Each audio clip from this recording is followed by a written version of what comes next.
जय हिंद दोस्तों, आप देख रहे हैं एग्जामेट जी। और इस वीडियो में फिर से हम बात करेंगे आईएएस प्री 2018 के लिए जो महत्वपूर्ण जो टॉपिक हैं उनके कुछ शॉर्ट नोट्स जो कि आपके लिए बहुत ज़्यादा इम्पोर्टेंट हैं। ठीक है, तो ये पूरी सीरीज चला रहे हैं जो आपके अंत तक जो है चलती रहेगी। लगभग 2 महीने मान के चलिए बचे हुए हैं आपके। तो उन 2 महीनों के अंदर आपको कवर कर लेना है करंट अफेयर बहुत अच्छे से। ठीक है, तो इसी के तहत जो है 5 से 6 क्वेश्चन जो है डेली मैं आपको बताता हूँ। तो चलिए स्टार्ट करते हैं। देखिए, पहला जो क्वेश्चन कहेंगे या फिर एक तरह से टॉपिक कहेंगे वो है हमारा मालम पूजा बांध। ठीक है, तो इससे संबंधित कुछ फैक्ट आए थे। ठीक है, काफी इंपॉर्टेंट है, इस प्रकार से क्वेश्चन जो है बन जाते हैं। तो ये केरल में है, सबसे पहला फैक्ट ये याद में रखना है। और दूसरा जो रखना है बहुत ही ज्यादा महत्वपूर्ण, नोयल नदी पर है। ठीक है, नोयल नदी मैंने आपको बताई थी जब कावेरी नदी से संबंधित मैंने वीडियो बनाया था पर्टिकुलर उसके लिए। ठीक है, तो उसमें क्या करना है आपको, कावेरी की सहायक नदी है ये।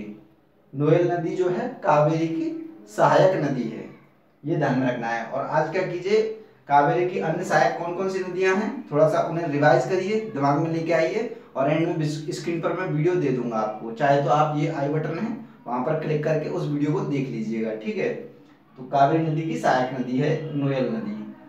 आम और फाल्कन पक्षी जो है आया था, यानी कि जो कि यूएन आईयूसीएन की लिस्ट में शामिल है, वो भी लीस्ट कंसर्न में। ठीक है, तो ये वहां पर देखा गया था मालम पुजा बांध के आसपास के जो क्षेत्र है वहां पर आम और फाल्कन जो पक्षी जो है देखा गया था। ठीक है, तो इस वजह से ये फैक्ट थोड़ा सा इंपॉर्टेंट हो जाता है। नेक्स्ट जो है वो आपका European organisation for nuclear research, जिसे हम शॉर्ट में सर्न भी बोल देते हैं। ठीक है, तो सर्न आपने बहुत सारी लार्ज हाड्रन कोलाइडर से संबंधित जब भी चीजें आती हैं तो सर्न के अंतर्गत ही वो आती हैं। सर्न एक ऑर्गेनाइजेशन है। ठीक है, तो ये जो है वो कहाँ पर स्थित है, तो ये है आपका फ्रांस और स्विट्जरलैंड जो है उसकी सीमा पर अवस्थित है। ठीक है, ये थोड़ा सा फैक्ट याद में रखना है क्योंकि इस प्रकार से बिल्कुल आ सकता है। क्योंकि आजकल आपने पेपर देखा होगा लगभग 2016-17 का थोड़ा सा फ्रैक्चर हो गया है। फ्रैक्चर कौन सा हुआ है, जो बहुत ही मेजर जो एक तरह से बड़े स्तर पर जो ऑर्गेनाइजेशन है उनके फैक्ट एक तरह से पूछ लिए जाते हैं, तो वो थोड़ा सा जान लेना जरूरी भी है। ठीक है, तो काफी और नेक्स्ट जो पॉइंट था, सॉरी इसका मैं पहले पॉइंट बता दूं आपको। सर्न का जो भारत है इसका जो है एसोसिएट मेंबर भी है, जो कि 2016 में बना था। ठीक है, तो एसोसिएट मेंबर भी है और प्लस पर्यवेक्षक भी रहा है 2004 से। तो थोड़ा सा फैक्ट भारत के बारे में भी, यानी भारत भी इन्वॉल्व है इसमें। ठीक है, तो ये फैक्ट आप थोड़ा से ध्यान में रखें सर्न से संबंधित। नेक्स्ट जो है टॉपिक वो है आपका अटल इनोवेशन मिशन। ठीक है, अटल इनोवेशन मिशन के बारे में दो फैक्ट थोड़े से। नीति आयोग द्वारा इसका जो है लाया गया था। ठीक है, नीति आयोग की पहल मान लीजिए अटल इनोवेशन मिशन। डायरेक्ट आपसे पूछ लिया जाएगा कि अटल इनोवेशन मिशन जो है किसकी पहल है, तो आपको कोई मंत्रालय का नाम दे दिया जाएगा, कभी कुछ दे दी जाएगा, तो आपको ध्यान में रखना है नीति आयोग द्वारा लाया गया था। ठीक है, एक फैक्ट बहुत ही ज्यादा इंपॉर्टेंट है। और इसका उद्देश्य क्या है, उद्यमिता और नवाचार को बढ़ावा देना। ठीक है, उद्यमिता और नवाचार को बढ़ावा देना यानी नवोन्मेष को बढ़ावा देना। ठीक है, सुपर अर्थ क्या है, नेक्स्ट जो टॉपिक है सुपर अर्थ। सुपर अर्थ के बारे में डायरेक्ट आपसे क्वेश्चन पूछा जा सकता है, सुपर अर्थ क्या है, तो स्टेटमेंट करके दे दिया जाएगा। ठीक है, या स्टेटमेंट या फिर डायरेक्ट स्टेटमेंट के रूप में आ जाए, दो फिर पूछ लिया जाए इनमें से कौन कौन सा सही है। थोड़ा सा फैक्ट, ये क्या है, एक्स्ट्रा सोलर प्लेनेट है। ठीक है, एक्स्ट्रा सोलर प्लेनेट है। दूसरा जो आपको महत्वपूर्ण चीज है जो कि आपको ध्यान में रखनी है, जो कि आ सकती है बिल्कुल, सुपर अर्थ कहते किसे हैं रियल में, तो द्रव्यमान जो है पृथ्वी से अधिक होगा, जिन ग्रहों का द्रव्यमान पृथ्वी से अधिक होगा वो क्या हो जाएंगे, सुपर अर्थ होंगे, जहां पर जीवन की संभावनाएं रही हों, यानी कि संभावना व्यक्त की गई हो और द्रव्यमान पृथ्वी से अधिक हो। ठीक है, तो ये दो फैक्ट आप ध्यान में रखिएगा। और बाई चांस ऐसे आ जाए कि पृथ्वी जैसा तापमान, तो आपको गलत कर देना, जो बताया गया केवल वही सही है बस। ठीक है, मान लीजिए आ जाए कि सुपर अर्थ का अर्थ ये है कि तापमान जो है, सॉरी तापमान जो है पृथ्वी से अधिक है या कम है, तो बिल्कुल आपको ध्यान में नहीं देना है, केवल और केवल द्रव्यमान से संबंध है केवल सुपर अर्थ का। ठीक है, तो ये कुछ इंपॉर्टेंट पॉइंट है। आज 2-3 क्वेश्चन जो है साइंस से रिलेटेड में काफी इंपॉर्टेंट है, इस प्रकार से जो है आ जाते हैं, तो वो मैंने एक पहला देख लिया यहाँ पर। दूसरा जो है वो है आपको एक्सोप्लैनेट। एक्सोप्लैनेट, तो एक्सोप्लैनेट रियल में है क्या? एक्सोप्लैनेट डायरेक्ट सीधे सीधे क्वेश्चन आएंगे इस प्रकार के।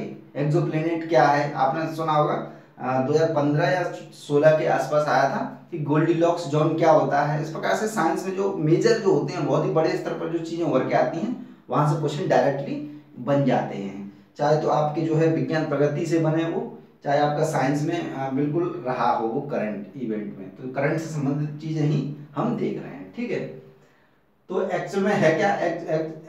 एक्सो जो प्लेनेट है वो है क्या? सौर प्रणाली के बाहर के सभी ग्रह, यानी हमारी जो सौर प्रणाली है, यानी कि सूरज है, सूरज के चारों ओर जो भी हमारे ग्रह चक्कर लगाते हैं, उन्हें मिला के क्या होता है? एक सौर प्रणाली बनती है। हमारी सौर प्रणाली के बाहर के जो ग्रह हैं, कोई भी ग्रह हो, तो वो क्या कहलाएगा? एक्सोप्लैनेट। तो अपने आप में जो सुपर अर्थ होगी एक तरह से, वो भी एक्सोप्लैनेट ही होगी। ठीक है, तो ये फैक्ट ध्यान में रखिएगा। जो एक और महत्वपूर्ण जो फैक्ट है जहां से क्वेश्चन बनने की संभावना है, वो है आपका ट्रांजिटिंग एक्सोप्लैनेट सर्वे सैटेलाइट। ठीक है, शॉर्ट में TESS। तो ये क्या है? इसके ये क्या बला है एक तरह से, ये मान के चलिए। तो इसके बारे में भी थोड़ा सा एक दो पॉइंट है, वो बहुत ज्यादा जरूरी है जानना। ये क्या है? सौर प्रणाली के आसपास नई पृथ्वी।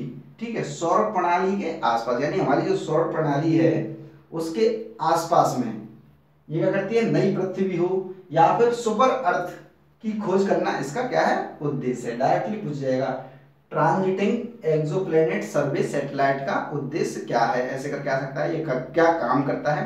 तो ये क्या करता है? नई पृथ्वी और सुपर अर्थ की खोज करना इसका उद्देश्य है, TESS का। ठीक है, सुपर अर्थ आप समझ ही गए यहाँ पर। तो इस वजह से कोरिलेटिव ये तीनों क्वेश्चन हैं, तो इस वजह से मैंने एक ही वीडियो में एक तरह से ले लिए हैं।